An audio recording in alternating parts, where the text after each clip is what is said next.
wabarakatuh buat teman-teman semua di PMI Pontianak Raya, mulai dari rayon sampai pengurus cabang, untuk alumni juga, IK-nya, dan semua sivitas akademi di IAIN Pontianak Raya ya, Pontianak. Alhamdulillah saya bisa ikut menghadiri lewat Google, walaupun memang audio ya kurang bagus, nggak jadi masalah. Yang penting setiap apa yang disampaikan oleh tadi pemateri, semua yang hadir di podium, intinya sudah bisa saya tangkap. Mudah-mudahan audio saya juga ke sana bisa terdengar ya dengan baik. Jadi intinya begini, saya salah satu orang yang mungkin selalu kontradiksi dengan keluarga besar PMI. Tapi saya sudah pernah bilang ke Mas Agus di PB. Saat itu saya bilang begini, Mas Agus, kalau saya nulis di Facebook jangan baper ya. Jadi sebenarnya saya tidak ada hal-hal yang terlalu tendensius ya untuk PMI. Saya hanya masyarakat biasa, tetangganya almarhum Pak Mahmud Junaidi, orang yang mungkin orang luar di luar keluarga yang pernah merasakan nasinya keluarga Pak Mahmud ya, di rumahnya gitu. Saya pernah makan di rumah beliau dengan almarhum Ferdi, putranya beliau yang sudah almarhum. Kemudian akhirnya bertemu kembali dengan Kang Isvan tahun 2015. Setelah lama nggak bertemu tahun 95, ketemu lagi 2015, dan alhamdulillah saya bisa hadir di Pontianak bareng Kang Isvan beberapa tahun yang lalu, diundang oleh PMI Pontianak. Intinya begini, apakah benar kaderisasi yang dilakukan oleh PMI itu udah benar-benar kader gitu? Kalau yang saya analisa di organisasi sejak era reformasi ini, nggak ada tuh organisasi kader. Yang ada itu organisasi mengumpulkan massa, mengumpulkan orang untuk didistribusi menjadi pabrik suara dalam kontestasi. Entah itu pemilu, entah itu pemilihan ketua atau organisasi di berbagai organisasi ya, bukan hanya organisasi mahasiswa. Yang saya maksud tentang kaderisasi ini, kalau melihat PMI dengan keaswajaannya, ada NDP-nya, ada MAS-nya, dan kultur di daerah itu benar-benar udah dipahami belum oleh setiap anggota organisasi, khususnya PMI. Kalau PMI disebutnya kader oleh kader PMI, apakah proses kaderisasinya udah benar apa belum? Ini yang menjadi bahasan penting khususnya untuk saya sebagai orang yang sudah tua ya, sekarang nanti 7 April 50 tahun, melihat generasi muda untuk meneruskan perjuangan bangsa dan negara ini. Saya orang yang cerewet mungkin melihat kalau sering mengkritisi anak-anak muda. Bagaimana mungkin anak-anak muda ini ke depannya untuk menjaga kebangsaan, negara, dan khususnya masyarakat Indonesia kalau proses kaderisasinya itu tidak benar. Saya mengkritisi Kongres PMI di Balikpapan dan di beberapa daerah lewat tagline hybrid, proses pendaftaran untuk menjadi ketua aja 20 juta gitu loh. Itu saya mengkritisi sekali.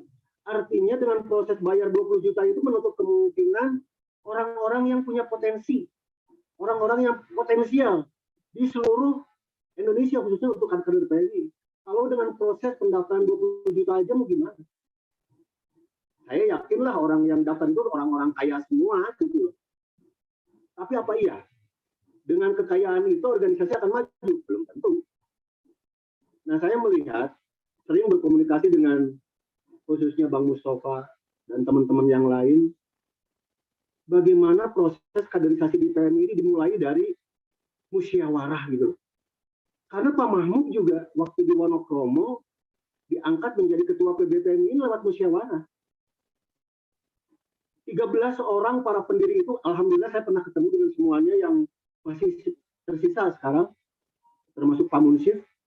Itu proses pengangkatan Mahmud Junaidi itu menjadi ketua PBPMI lewat musyawarah.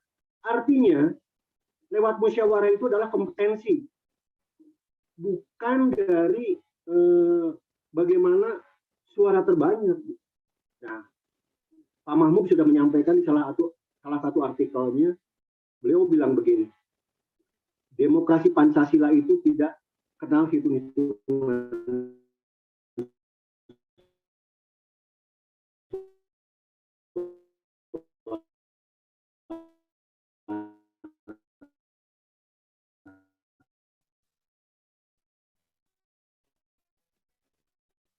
Tidak suka hitung-hitungan suara. Kalau potensi negara lainnya, Pancasilanya ya lakukanlah dengan cara musyawarah. Musyawarah itu harus diisi oleh orang-orang yang berilmu. Makanya di sila keempat disebutkan kerakyatan yang dipimpin oleh hikmah dan kebijaksanaan. Jadi orang yang memiliki ilmu. Nah, itu kan di tingkat negara, MPR. Nah, kalau di tingkat organisasi, ya orang-orang yang mumpuni, orang-orang yang bijak dulu, tidak mengedepankan ego gitu. Nah, ini sesuatu yang paling dasar. Karena Pancasila sebagai dasar negara gitu. Kalau memang konsep Pancasila sebagai dasar negara, ya implementasinya harus lewat musyawarah. Nah, kalau saya sih nggak peduli gitu ya, mau sampai kapanpun saya akan terus menggaungkan proses mekanisme musyawarah ini. Jadi itu yang pertama. Yang kedua, sejarah. Seperti yang tadi disampaikan oleh Bang Mustafa tentang kesejarahan. Seperti yang disampaikan oleh Bung Karno, jangan sekali-kali meninggalkan sejarah.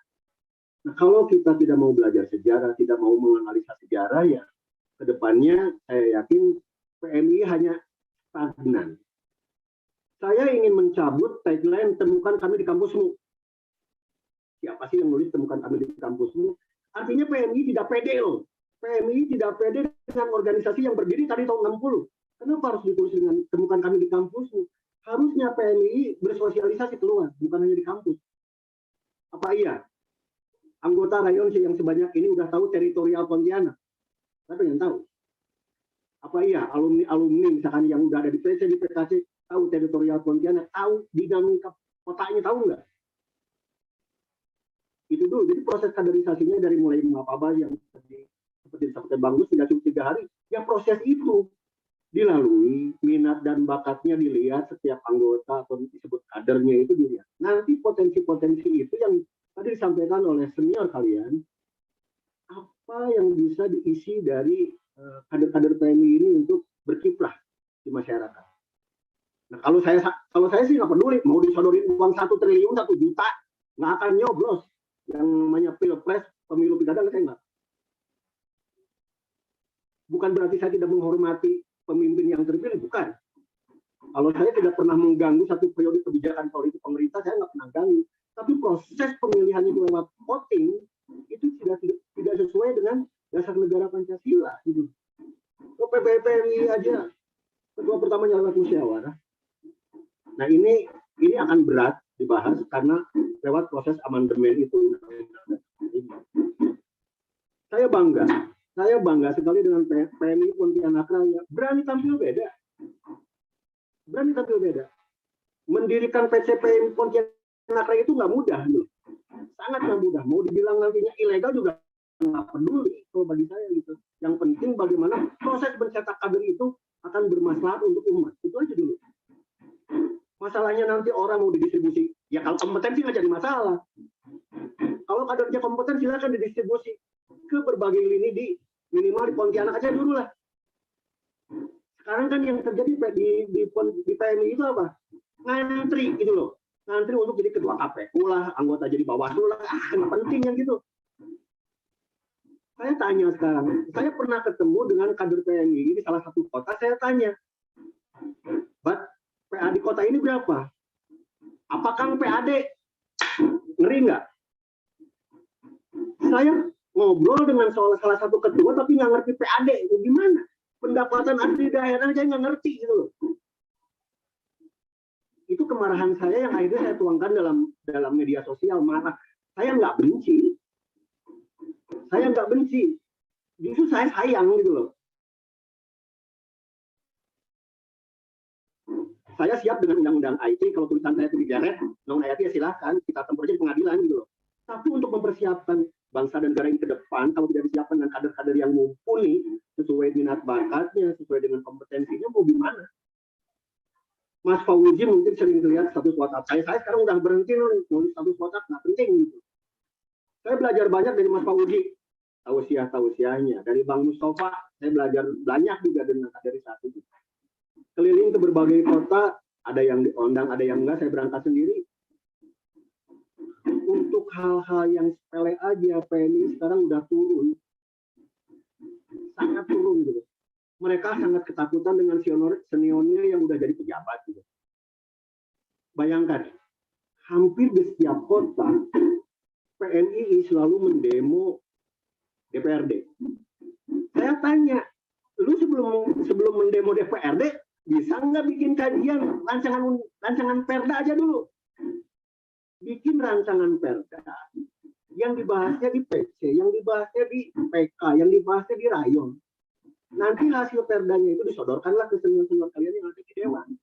Jangan tiba-tiba dewan ketok palu ini demo, kan nggak lucu. Nah ini yang saya maksud, bagaimana belajar di kampus, memahami disiplinnya, yang bisa dituangkan dalam bentuk rancangan perda aja dulu, rancangan undang, dibahas di PNI, digodok, baru kalau matang disodorin ke anggota dewan. Kemungkinan itu bisa jadi pertimbangan untuk wakil-wakil rakyat ya, yang ada di berbagai kota gitu.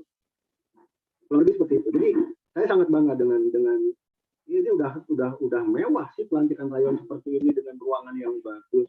Kalau audio bisa dibenerin ke depannya. PC PNI Pontianak Raya, sesuatu yang beda yang pernah saya lihat selain Surabaya Selatan. Berani tampil, berani mengkader, walaupun mungkin dalam tanda kutip tidak diakui oleh PBI gitu loh. Bagi saya sih nggak ada urusan legal mau ilegal, nggak penting gitu loh. Tapi amanah-amanah, saran-saran dari senior itu lo dengerin gitu loh. Dengerin. Yang baiknya ambil, yang kurangnya silakan kalian. Nah, urusan kalian menjadi kader PMI itu bukan tergantung senior, bukan tergantung PBPMI. Saya pernah ngobrol dengan salah satu kader di PKC Jakarta. Bayangkan, wakilnya Amiruddin Ma'ruf yang dikader oleh Dwi Winarno ketemu saya pengen balik Mapaba. Gimana ceritanya tuh? Kebayang nggak? Kader yang sudah di PC, wakilnya Amiruddin Ma'ruf, dikader oleh Dwi Winarno, ketemu saya ngobrol 12 jam, pengen balik Mapaba. Itu gimana ceritanya? Saya nggak ngerti. Nah ini khusus untuk Pontianak Raya, ya, khusus untuk Pontianak Raya, saya berharap kader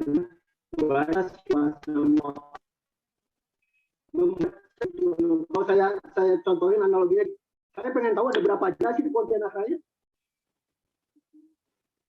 Ada berapa jumlah janda di Pontianak Raya?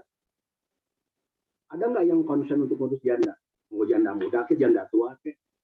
Itu janda-janda kan harus disantunin gitu loh. Kalau PCPI Pontianak Raya tidak concern terhadap satu hal itu aja, ini bagaimana mau mengurus tentang anggaran di Pontianak Raya, PAD-nya nanti bagaimana? Kalau nggak dapat masukan dari kader-kader ini, itu baru satu hal. Belum yang lain, ada teknologi informasi, ada kemasyarakatan, ada bagaimana anak-anak kecil di usia ke bawah. Nah ini distribusi kader. Kenapa saya pengen menghapus temukan kami di kampusmu? Ya karena kaderisasinya nggak jalan. Kalau kaderisasinya jalan, saya yakin masyarakat anak SD aja tahu gitu. Kalau saya konsepnya kaderisasi anak bayi juga udah tahu kayak ini. Kalau saya gitu. Saya pernah diminta sama Bang di sini dong tinggal, ya insya Allah saya bisa sebulan di sana. Saya nabung dulu harus pergi ke sana, tinggal sebulan di Pontianak Raya. Bagaimana caranya bayi dalam kandungan akan menjadi kader PMI? Jangan tiba-tiba keluar SMA terus nyari PMI, nggak penting yang gitu, nggak dari 60. Masa orang nggak tahu PMI? Masa masyarakat nggak tahu PMI? tanggung jawab moral kalian sebagai akademisi itu jangan sampai nanti muncul ketika kalian di diskusi atau orang akan tentu moralnya kemana ke masyarakat. Kalau saya konsepnya udah dari bayi, orang akan jadi kader PMI. Kalau saya sih konsepnya seperti itu. Nah ini kegelisahan saya terhadap PMI ya di seluruh Indonesia. Kalau saya harus konsen di Pontianak Raya ya saya mendingan di Pontianak Raya aja lah sharing bareng-bareng seniornya. Kalau bagi saya dimusuhin sama kader-kader PMI di seluruh Indonesia nggak penting. Dan saya nggak takut. Kalaupun saya dimusuhi oleh kader PMI, kader PMI, nama sekarang ayah udah cukup bagi saya. Saya itu ngaku ayah loh. Jadi ada belum sebagai anak angkat. Itu kan jadi catatan penting gimana hubungan sosialisasi antara saya dengan kader-kader PMI sampai ada yang mau mengaku ayah gitu. Itu kan buat saya sesuatu amazing banget gitu.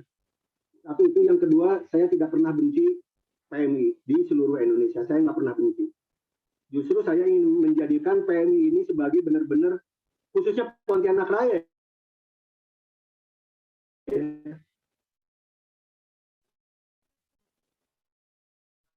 bisa menjadikan cita-cita para pendiri bangsa itu menjadikan Indonesia. Kalau kalian mau berorganisasi tapi nggak tahu pembukaan undang-undang percuma, sangat percuma.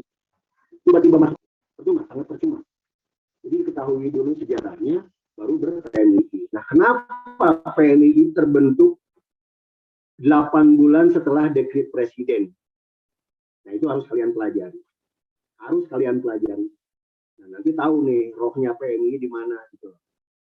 Yang lain-lainnya nanti ikut perkembangan zaman di berbagai kota. Saya paling tidak setuju juga kalau pemilihan ketua itu lewat voting, saya nggak setuju. Silakan kalau memang kalian suka voting silakan, tapi hasilnya lewat voting itu tidak akan benar. Kalau saya masih yakin bahwa implementasikan di Pancasila itu akan menjadi dasar bagaimana kalian berorganisasi. Saya nggak milih dalam pemilu, nggak rugi buat saya gitu. Ansor datang ke rumah saya ngajak milih Presiden Jokowi, saya nggak tolak. Kata saya mending ngopi aja lah 1.000 perak, 2.000 perak daripada ngobrolin pemilu gitu loh. Nah, jadi saya tetap akan support kalian sebisa saya mungkin. Apa yang bisa saya bantu, diskusi segala macam. Kalaupun saya diminta mengkader di sana sebulan, kita bagus, saya akan berangkat ke sana, ngobrol, sharing, Ibu Rumah di Sekre juga bisa gitu ya. Nggak usah hal-hal yang sesuatu yang belum kalian kuasai, kalian langsung naik ke atas. Kalau saya ngelihat sekarang, jangan sampai nanti PMI Pontianak Raya ini mendistribusi kader yang belum jadi. Jangan sampai dijadikan PMI itu pabrik suara gitu. Kalau tadi senior minta silahkan datang dan isi ruang-ruang itu, ya kalau pegang komputer aja semua bisa lah. Tapi ketika PMI menyodorkan kadernya yang tidak berkualitas, ya itu kan sayang gitu. Saya bilang gini ke salah satu ketua PC di Jawa Barat, kalau kalian ikut kongres dengan ketuanya aja daftar 20 juta, saya balik tanya, lu berkader di PMI berproses sudah berapa tahun? Taruh kalau udah 5 tahun, biaya operasional kalian jadi kader anggaplah 25.000. Rokok sebungkus, kopi 2 gelas 25.000 kali 5 tahun berapa tuh? Sampai 50 juta tuh harusnya si ketua bayar tuh ke orang yang mau nyoblos. Ke orang yang pengen dicoblos harusnya bayar 50 juta per orang, proses kadernya aja 5 tahun. Kan akhirnya jual beli suara gitu yang terjadi kayak di Palu, kayak di Jambi. Bagaimana? Hasilnya yang suaranya 6 bisa jadi sekjen. Harusnya Mas Iden tuh yang suaranya 78 jadi sekjen. Ini hal-hal yang coba saya pelajari bagaimana proses voting itu tidak bisa mewarnai perjalanan berorganisasi. Jadi selama untuk kader-kader PMI yang sekarang menggelar pelantikan rayon ya, semoga apa yang saya sampaikan ini, keprihatinan ini bisa menjadi pelajaran, dan saya sangat hadir di salam buat semua pengurus rayon, pengurus komisariat, pengurus cabang juga, dan senior-senior yang ada di ruangan ini. Walaupun yang ada tidak ada di ruangan ini, akhirul kata saya sampaikan selamat berproses menjadi kader-kader PNI yang benar-benar kader, dan tetap menjaga marwah PNI keaswajaan, NDP, dan yang paling penting PNI itu rohnya di Mars. Kalau kalian menjadi kader PNI tidak tahu Mars, itu sulit. Jadi alhamdulillah 4 bulan sebelum Gus Solah meninggal, saya pernah bertemu beliau dan bertanya kepada beliau, Pak Almarhum, bagaimana sih pandangan Gus Solah terhadap Mahmud Junaidi, dan itu ada di YouTube saya, dan YouTube saya bukan cari konten subscribe, hanya sebagai dokumentasi aja, bisa dipelajari sosok Pak Mahmud. Ya pokoknya begitulah, intinya rohnya PNI itu ada di Wonokromo, ya. Rohnya PNI itu ada di Wonokromo. Bagaimana proses terciptanya PNI sampai membentuk nama PNI, sampai mengangkat Mahmud Junaidi sebagai Ketua Umum PBPNI. Itu rohnya ada di sana, dan perjalanannya dari tahun per tahun dilihat dinamikanya juga. Kalau untuk kota, ya kulturnya juga dipelajari, agar nanti kader-kader yang ada di PNI di berbagai lini itu bisa mengerti bagaimana sih mengisi kemerdekaan ini. Jadi kalau diskusi saya udah sampai ke Pak Tri Sutrisno di DPIP, ke Ahmad Basoroh juga di MPR, saya tanya, Pak, apakah fungsi MPR ini akan menjadi prioritas utama? Ternyata Pak Tri Sutrisno nggak bisa menjawab gitu untuk fungsi MPR. Ternyata setelah itu Jokowi pengen lagi dirubah MPR, gimana? Yang saya tanyain aja nggak bisa dijawab gitu ya, tentang fungsi MPR itu. Nah kalian, saya pikir harus belajar tentang konstitusi. Kalau tidak belajar tentang konstitusi, kalian akan melenceng dari rel tujuan berbangsa dan bernegara ini. Intinya seperti itu apa yang saya sampaikan. Selebihnya nanti akan saya komunikasi dengan kader-kader di lewat telepon, atau insya Allah saya bisa datang ke sana. Kalau kalian mengucapkan salam kan yang era milenial ya, kalau saya yang dulu. Wabillahi taufiq wal hidayah. Wassalamualaikum warahmatullahi wabarakatuh. Salam pergerakan.